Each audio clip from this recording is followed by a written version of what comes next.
Louez le nom de l'Éternel, louez Dieu, louez le Père. Je mettrai tout mon cœur à louer l'Éternel dans l'assemblée. Dans le conseil des justes, l'Éternel accomplit des œuvres admirables. Elles sont méditées par tous ceux qui les aiment. Ses actes manifestent sa gloire et sa splendeur. Pour toute éternité subsiste sa justice. Il veut qu'on se souvienne de toutes ses merveilles. Oui, l'Éternel est bon, il fait grâce. Alléluia.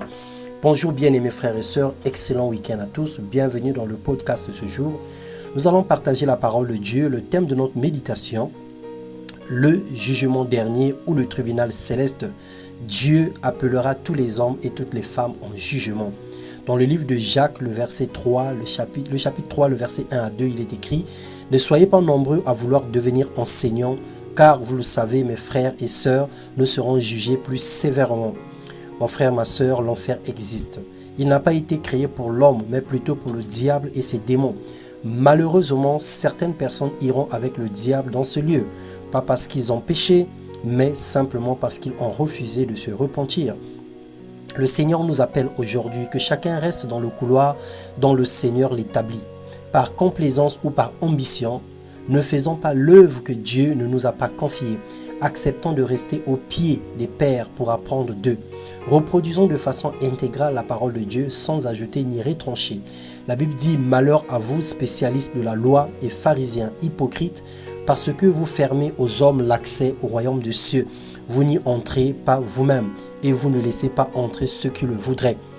Malheur à vous, parce que vous dépouillez les veuves de leurs biens tout en faisant pour l'apparence de longues prières. À cause de cela, vous serez jugés plus sévèrement. Malheur à vous parce que vous parcourez la mer et la terre pour faire un converti, et quand il est devenu, vous en faites un fils de l'enfer, 2 fois pire que vous. Matthieu 23, le verset 13. Dieu appellera tous les hommes en jugement pour toutes les paroles prononcées, tant bien que mal, pour tous les actes posés, bons ou mauvais, plus sévèrement encore des serviteurs de Dieu pour la façon dont ils ont conduit le peuple. Béni soit le Dieu, le Père de notre Seigneur Jésus-Christ. Conformément à sa grande bonté, il nous a fait naître de nouveau à travers la résurrection de Jésus-Christ pour une espérance vivante, pour un héritage qui ne peut ni se détruire, ni se souiller, ni perdre son éclat. Il vous est réservé dans le ciel, à vous qui êtes gardés par la puissance de Dieu au moyen de la foi, pour le salut prêt à être révélé dans les derniers temps. Le Seigneur a pour nous des projets de bonheur et de paix pour nous donner un avenir et de l'espérance. Le Seigneur nous a réservé et réserve pour nous une place dans le ciel. Le Seigneur nous appelle à la fidélité, fidélité à sa parole. Le Seigneur nous appelle à l'intégrité, et le Seigneur nous appelle à la justice. Marchons dans la justice, faisons attention à tous nos faits et gestes, car nous serons tous appelés en jugement. Le Seigneur voudrait que chaque homme, chaque femme fasse sa volonté, qu'on marche sur ses pas, qu'on fasse ce qu'il nous demande de faire, qu'on soit soumis et obéissant dans le nom de Jésus-Christ. Ce matin, le Seigneur nous interpelle. Le Seigneur parle à un cœur, le Seigneur parle à une vie, que le temps est proche, le retour de Christ est imminent. Alors ne regarde pas la montre, ne regarde pas l'heure, ne compte pas les jours. Sois prêt chaque seconde, chaque minute, parce que ton salut en dépend.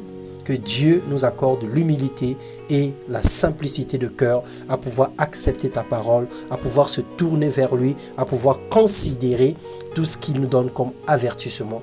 Soyez abondamment bénis et comblés de sa grâce dans le nom de Jésus-Christ. Amen.